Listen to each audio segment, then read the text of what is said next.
कोई कहिए सभा मैया महानदी।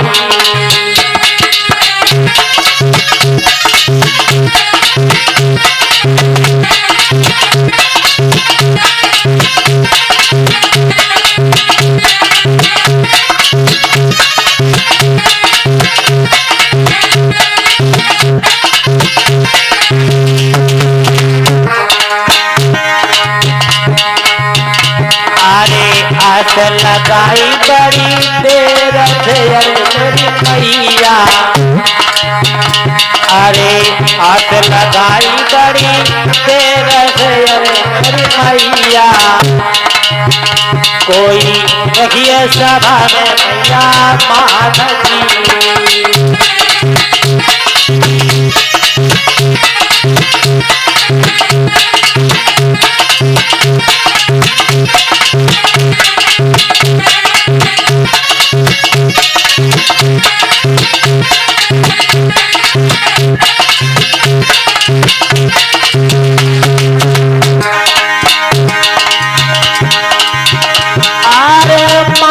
पिता को हम सुमिरत हैं, मैया गिरवीला जहवा। अरे तेरे को घर को बिगड़ियो, मेरी सभा में बिगड़ियो।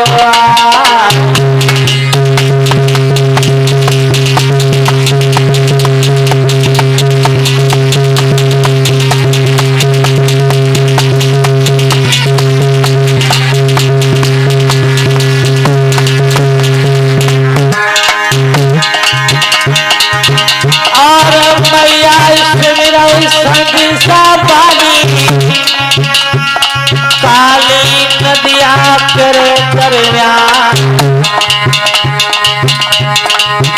अरे सुंदर भवन भवरी मैया को पंच तीर ध्वजा फोड़ा।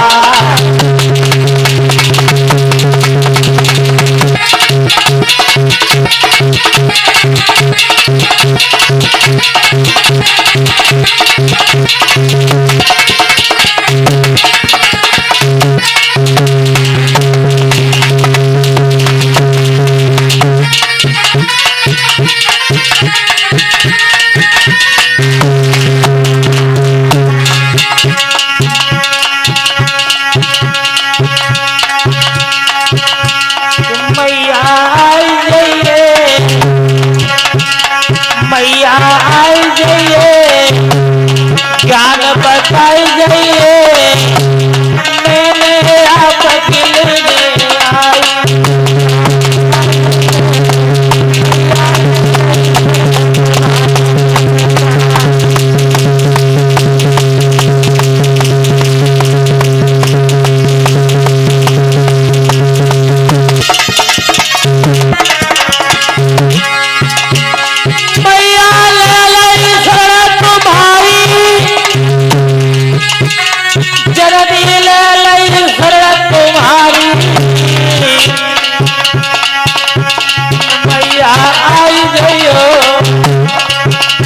बताई गई हो, मैंने ले लई शरण तुम्हारी।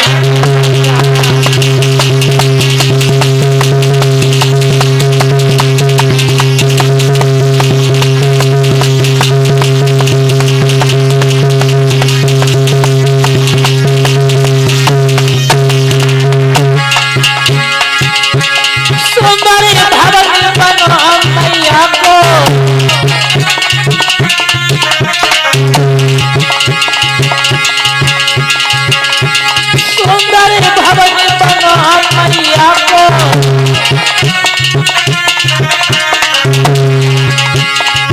फहराई जइयो, ज्ञान बताई जइयो, मैया लई लई शरण तुम्हारी मैया।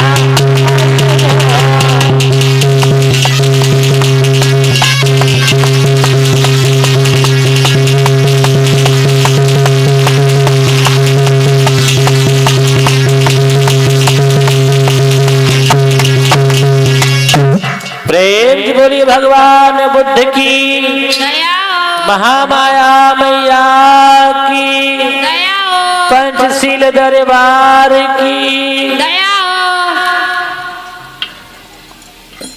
भारत के राजा हुए जिनका नाम है राजा बृहद्रथ,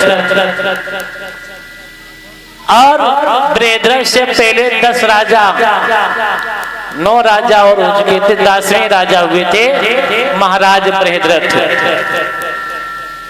महाराज बृहद्रथ अपनी जनता को एक पुत्र के समान में समझते थे, और जनता ऐसी ही नहीं,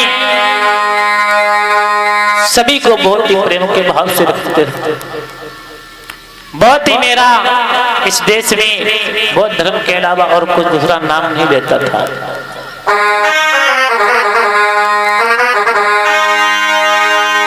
कि मांगा देश शोभा, सुनो दे ध्यान सभा के भाई,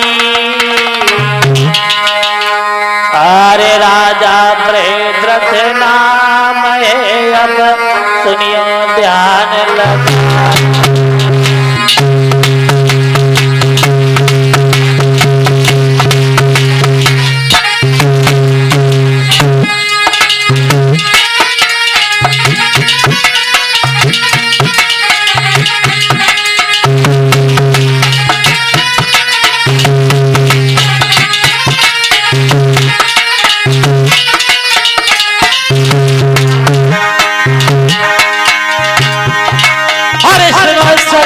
ध्यान लगाई के काल सुनो सरदारी सभा के भाई, सभा के भाई,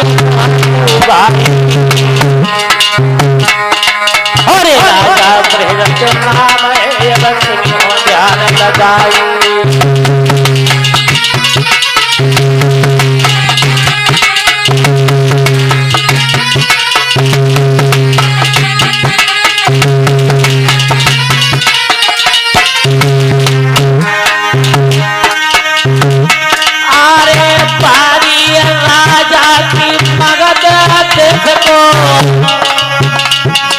बृहद्रथ नाम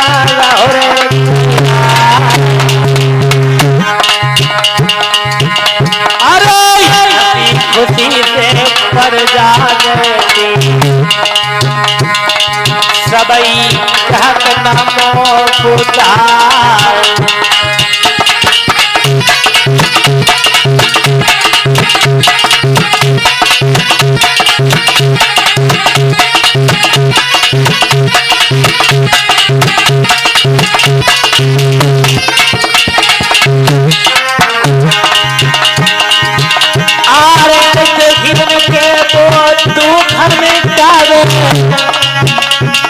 गरीबन को देवे दानो कहा, अरे तो राजा आज दुनिया में तो बहुत बना।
आज महाराज बृहद्रथ अपने शासन बहुत ही प्रेम के भाव से चलाते हैं।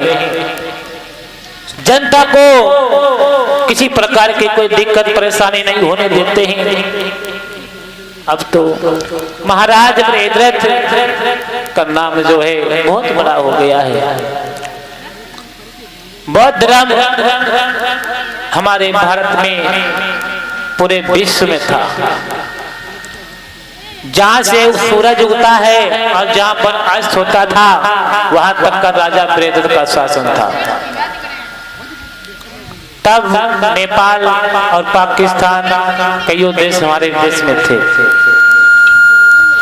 आज बहुत ही प्रेम के साथ में राजा बृहद्रथ अपने शासन को चला रहे हैं। और इधर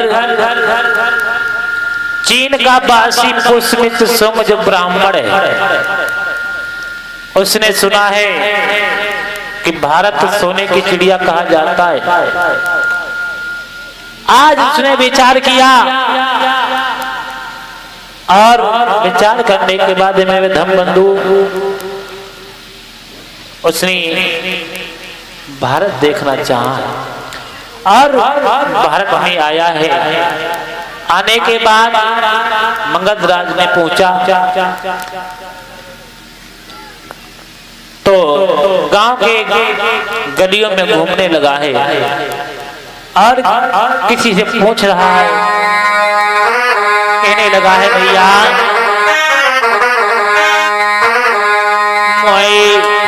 राजा को महल बताई थी जो मेरे भैया राजा को महल बताई थी मेरे भैया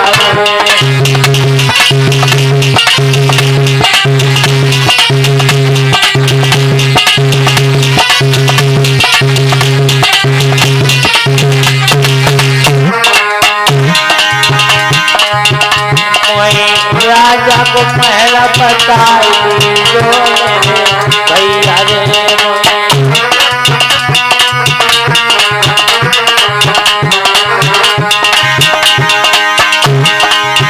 अरे कहाँ पे दो भूख बरसत है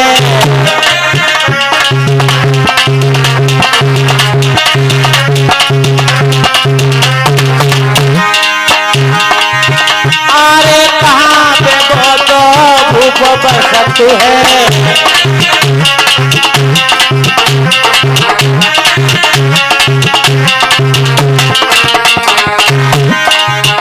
एक उदय कोई गड़ी उठाई थी जो मेरे भैया रे राजा को महल बताई थी जो मेरे भैया रे।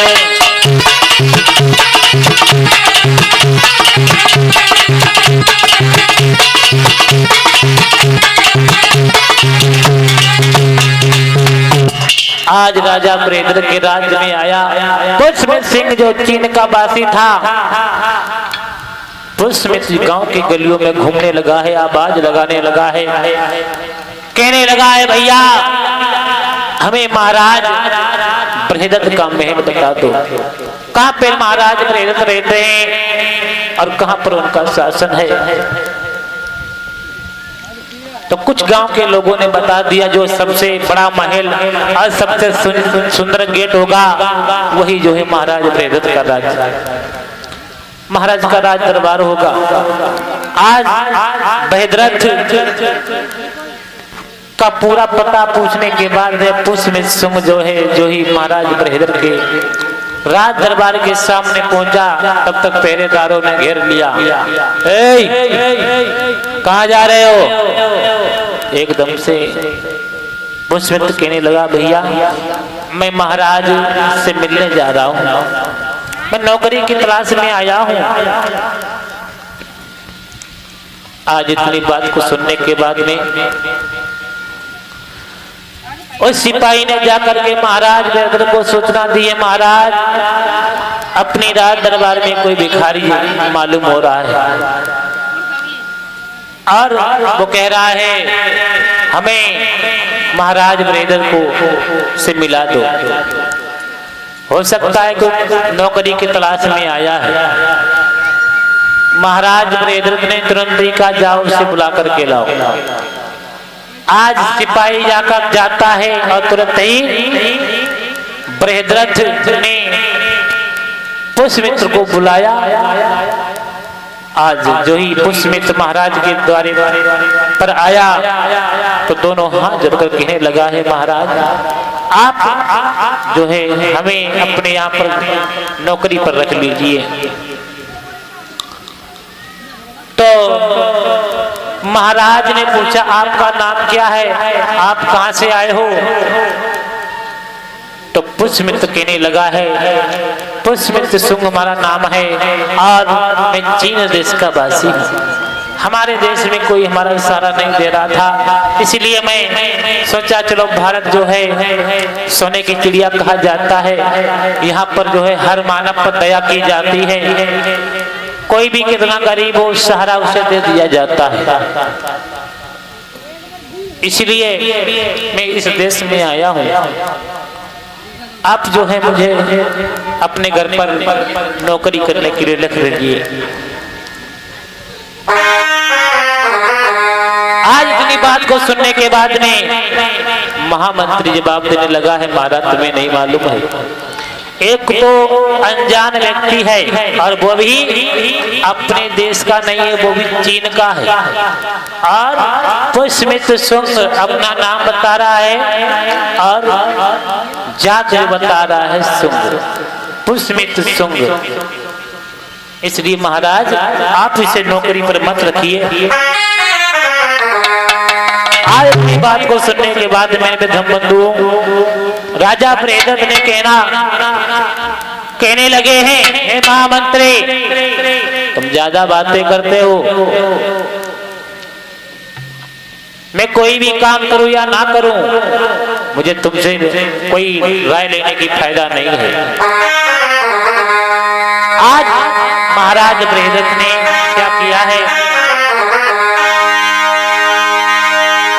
कि कागज कलम मंगाई, सुनो मेरे भाई सभा के भाई,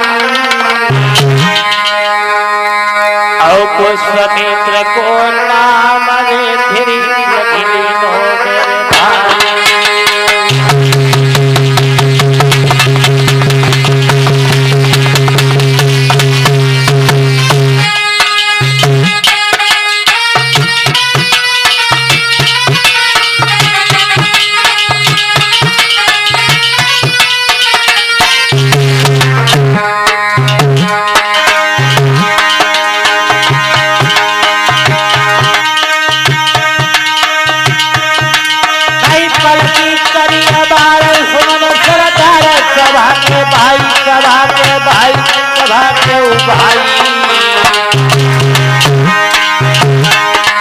अब आगे की अब कथारे खाने हो ध्यान लगाए,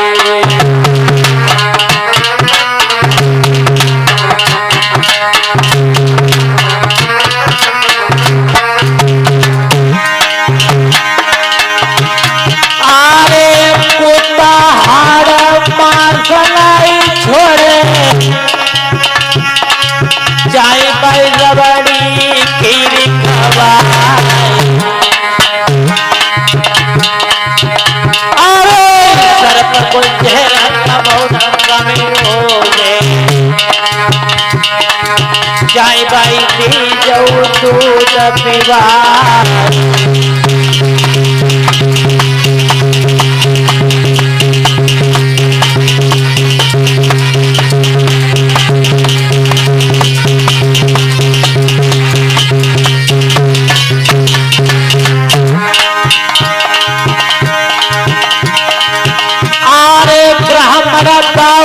बहु नहीं चुके चलने ले जाऊ काम बना, अरे चुगला कबहू चुगली चुके ऐसी घटिया जाति बना।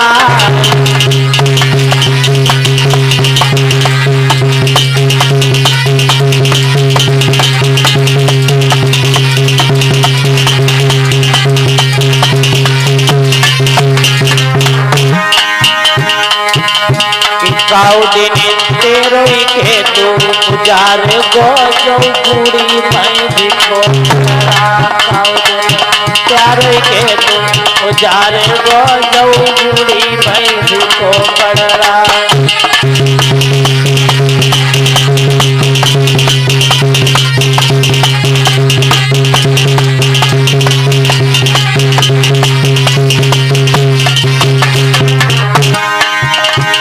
बूढ़ी भैंस को पड़रा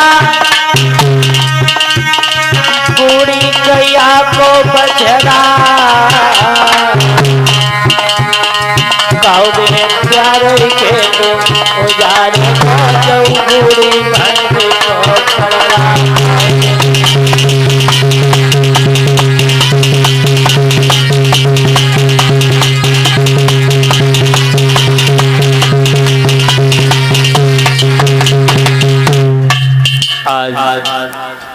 जो ही महाराज बृहद्रथ ने उस पुष्पित सिंह को अपने यहाँ पर नौकरी पर रख लिया और जो ही नौकरी पर रखा तो महाराज बृहद्रथ बहुत ही मन मगन है, क्योंकि बगैर पैसा का नौकर मिल गया है, कोई तनख्वाह भी नहीं मांग रहा है, तो इससे अच्छा और क्या होगा मेरे धम बंधुओं। अब तो धीरे धीरे समय व्यतीत होने लगा, ब्राह्मण मन में विचार करने लगा है ऐसा कौन सा समय आएगा जिस दिन ये भारत हमारी मुट्ठी में हो जाएगा। ब्राह्मण मन में करे विचार सऊद में भारत हो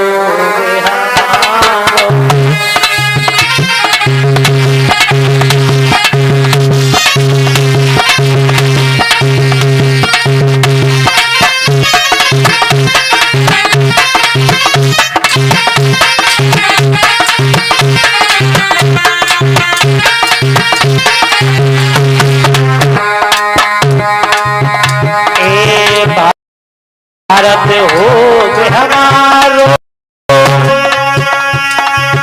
सब हुक्म चले वो हमारो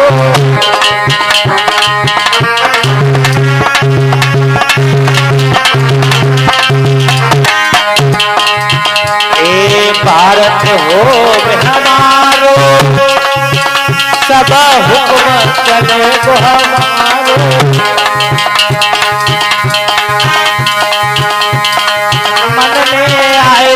सोच विचार ने भारत हो हमारो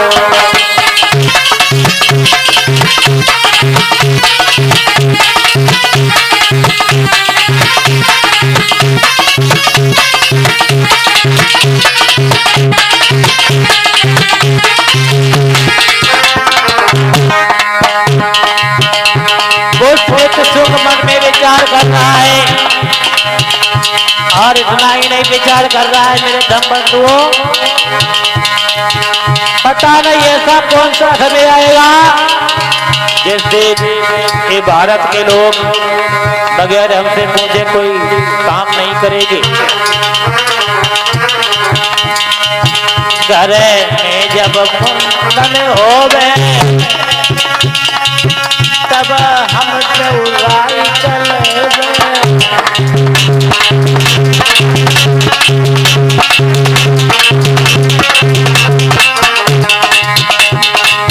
विचार कर रहा है कि कोई भी जब एक काम करेंगे, बेटा हो या बेटी हो कोई भी हो, बगैर हमसे पूछे काम नहीं कर सकते हैं। घरे में जब मुंडन होवे तब हम राय बोले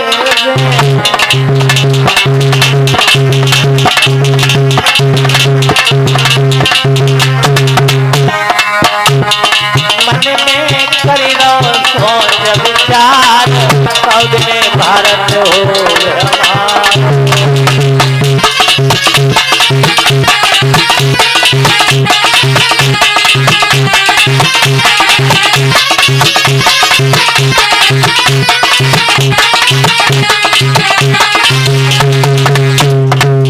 आज जो ही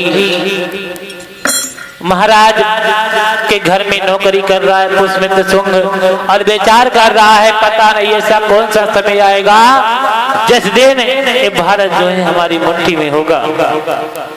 अब तो धीरे धीरे उस समय व्यतीत होने लगा। अब क्या होता है, महाराज बृहद्रथ का मन एकदम से पुष्यमित्र शुंग पर मोहित हो जाता है। और जब मोहित हो गया तो मेरे धम बंधुओं, तो महाराज बृहद्रथ ने विचार किया अब इसे जो है नौकरी करते हुए बहुत समय हो गया है, अब ऐसा करना चाहिए जैसे हम इसे महामंत्री सेनापति का पद दिया है, इसे मैं सेनापति बना दूंगा। आज जो इतनी वचन सुने हैं महामंत्री कहने लगा महाराज अगर इसको सेनापति बना दिया तो समझ लीजिए तुम्हारी जो नैया खतरे में, ये किसी को कुछ नहीं समझेगा। इसलिए महाराज जो काम ये कर रहा है इसे इसी में करने दो, रोटी बना रहा है सबके लिए, बस यही इतना अच्छा है। आज महाराज ने किसी को बात न मान करके महाराज ने उसे सेनापति बना दिया। और जब सेनापति बना दिया तो पुष्यमित्र शुंग बहुत खुश हो गया। इतना ही नहीं बहुत ज्यादा खुश हुआ। अब तो धीरे धीरे समय व्यतीत होने लगा। महाराज के द्वारे पर एक ढोल रखा हुआ था और जिसके कोई दिक्कत होती परेशानी होती थी तो उसे बजा देता था, जिससे महाराज बृहद्रथ थे मुलाकात हो जाती थी और महाराज उसकी मदद करते थे, सहायता करते थे। आज जब पुष्यमित्र शुंग सेनापति बना तब से उनके द्वारे पर कोई ढोल नहीं बजाने आया करता है। अब महाराज बहुत मगन है।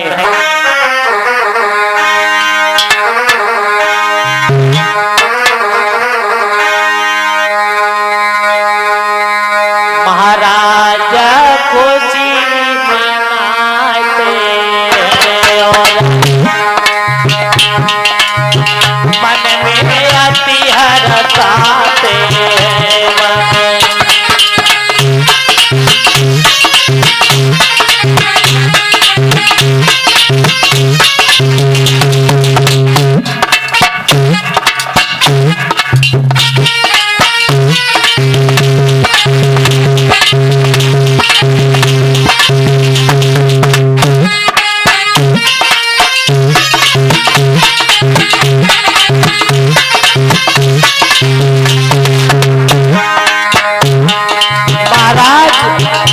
बहुत मन में विचार कर रहे हैं। इतना बढ़िया व्यक्ति है जो किसी की कोई परेशानी कोई दिक्कत हमारे राज्य में नहीं है, पूरे भारत पर इतना अच्छा तरीके से काम कर रहा है। मैंने अति को राजा हरा सावत है उसके ही गुण गावत है।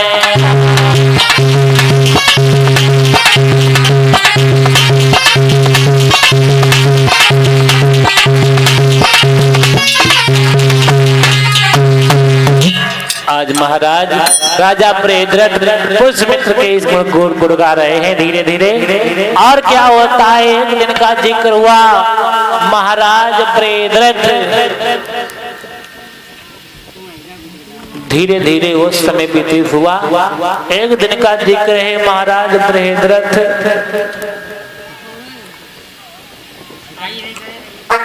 अपनी सेना को निरीक्षण करने के लिए जाते हैं, निरीक्षण करने के लिए जाते हैं। और पुष्यमित्र शुंग जो है इधर उसने पूरा हर तरीके से पूरी कोशिश कर ली है, यानी जो अच्छे व्यक्ति थे उनको निकाल दिया और अपने राज्य से ब्राह्मणों को बुला करके उसने जो है धीरे धीरे भर्ती कर लिया। थोड़े बहुत रह गए थे गरीब लोग जो कोई आधी बात कह नहीं सकते थे,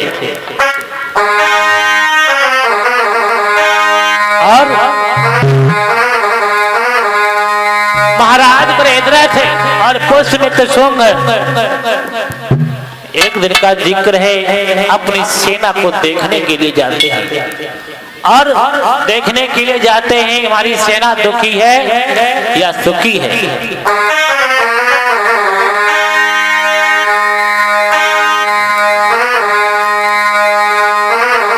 आज पुष्यमित्र शुंग और राजा बृहद्रथ जा रहे हैं। अरे नहीं पलकी देर लगाई,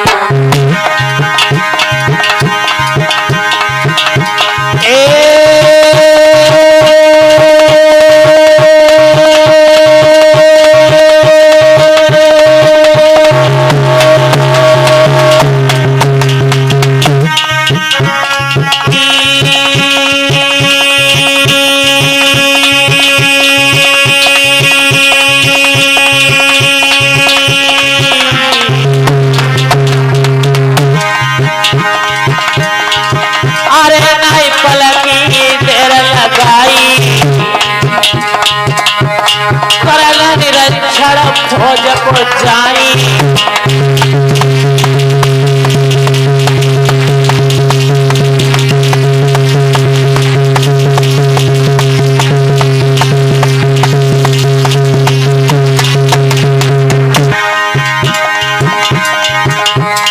आगे की रह कथा सुनाई, वीरन सुनियो ध्यान लगाई।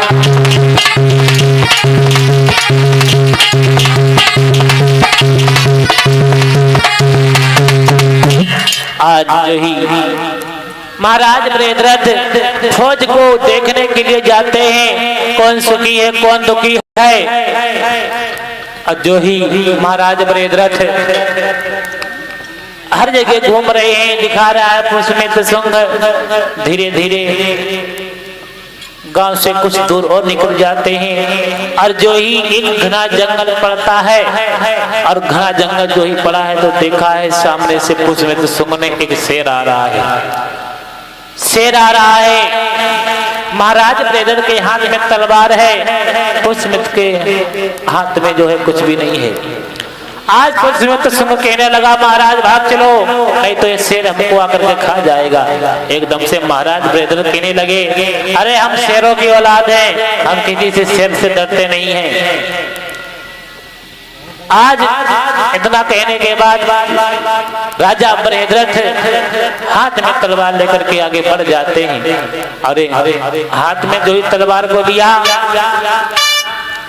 तो पुष्यमित्र कहने लगा राजन तुम तो कहते हो हम शेर हैं, और फिर भी शेर के आगे शेर जा रहा है वो भी तलवार लेकर के, ये तुमको शोभा नहीं देता है, आप तो शेरों की औलाद हो।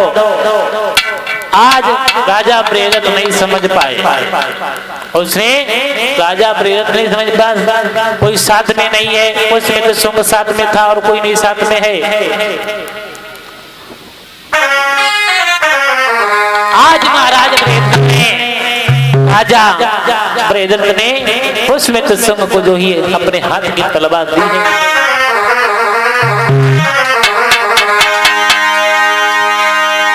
कि तलवारी हाथ में दे दीनी और पुष्यमित्र मन विचार किया, अब इसे बच्चा मौका नहीं, अब पुष्यमित्र ने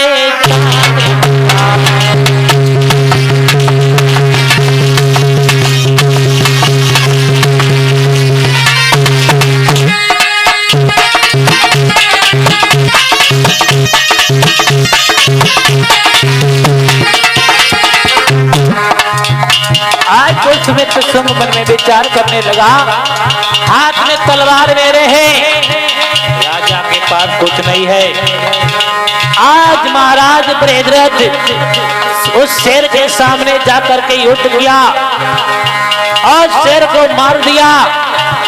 और जो ही महाराज बृहद्रथ शेर को मार दिया, शेर की ओर देख ही रहे थे, तब तक बृहद्रथ ने शेर को मारा और उसके बाद में उसमें तो सुंग हाथ में तलवार लेकर के पहुंच गया। और क्या किया है उस पापी ने? अरे हाथ में ली तलवार वो पापी राजा को तीनों से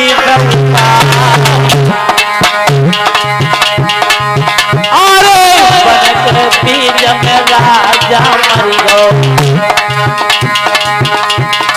काले बादल गए छा।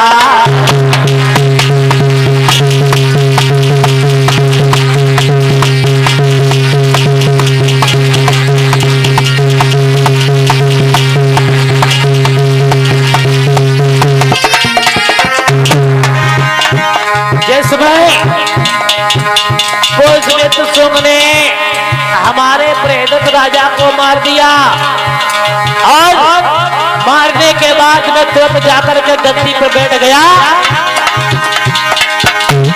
और इधर बृहद्रथ की पत्नी ने जो ही अपने पिया का मरण सुना है तो क्या हुआ है?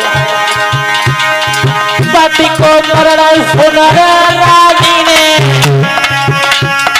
धरनी गिरी तुरंत भैया। पति के वियोग प्राण तजती ने वीर ध्यान बिसरी राजा।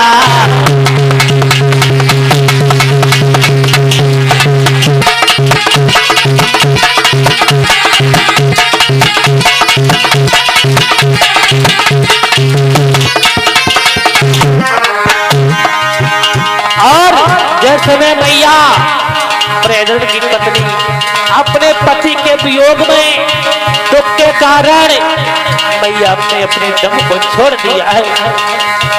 और उसके बाद में पूर्व में तो क्या करता है? गिनी गिनी बोदा भिक्षु मारत है, गोद की मंदिर रहे तुलवा।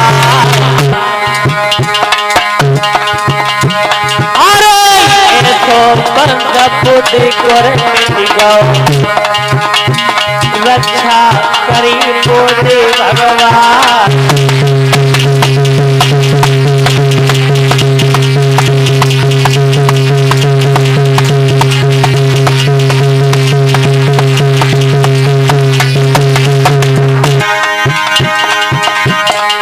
आज बोध भिक्षु को मरवा रहा है, पुरुष में तो सोंग है। अपना आप में राजा बनकर के गद्दी पर बैठ गया और उसने ऐलान कर दिया जो भी बौद्ध भिक्षु मिल जाएंगे उसको मार देना है और एक साक्ष्य पर 1000 मुद्राएं दूंगा। अरे कोई कोई भागे, कोई चिल्लावे, कोई धीर बंधैया।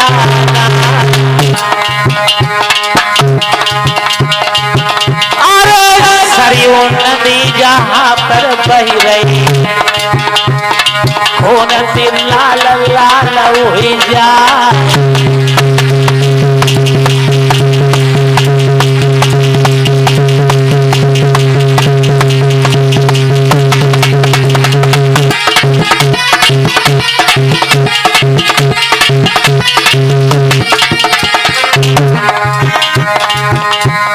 आप लोगों ने सुना होगा सरयू नदी, वहां पर सरयू नदी बह रही थी, बौद्ध भिक्षुओं को मार रहा था। जहां पर साक्ष्य मिल जाते तो साक्ष्यों को मार देता था। कुछ लोग डर करके अपना नाम बदल लेते हैं, अपनी जातियां बदल लेते हैं। कोई कहता है हम साक्ष्य नहीं है, कोई कहता है हम मोरवंशी नहीं है, कोई कुछ कहता है, कोई कुछ कहता है। और इसके बाद में क्या हुआ? जब बौद्ध धर्म वहां से नष्ट कर दिया, नालंदा विश्वविद्यालय बामे तीन आगी लगवाई। नालंदा विद्यालय विश्वविद्यालय सुना होगा आप लोगों ने। अरे नालंदा विश्वविद्यालय बामे तीन आगी लगवाई। कछु इतिहास भी देखने पहुंचो। अरे कछु इतिहास भी देखने पहुंचो। ऐसे बोल को बची गवा।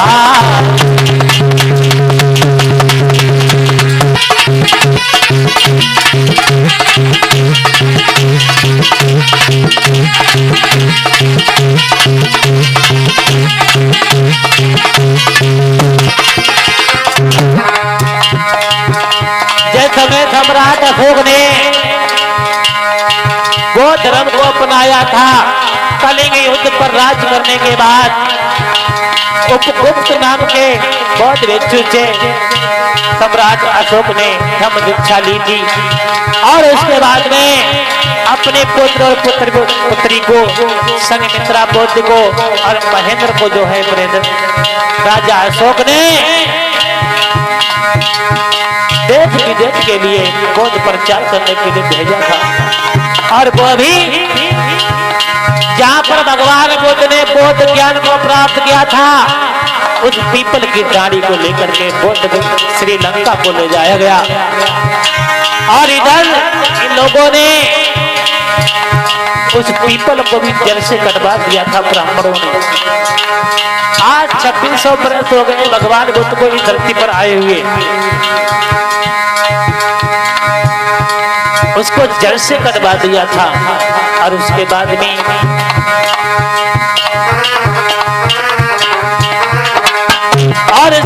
में 14 अप्रैल 1891 में जब बाबा साहब अम्बेडकर ने इस धरती पर अवतार लिया और उन्होंने मेहनत परीक्षा पढ़ाई करके उन्होंने जो है हमारे बौद्ध धर्म को विदेशों से ला करके इस भारत में आकर के प्रचार प्रसार किया।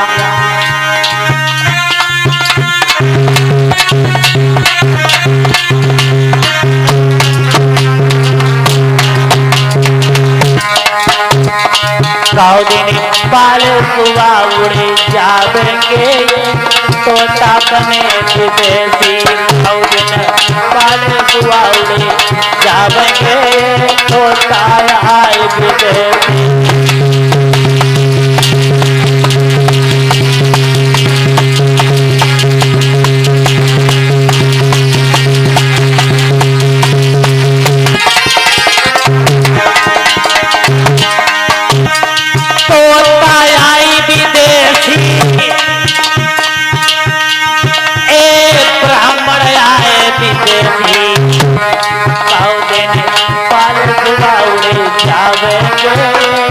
ब्राह्मण आए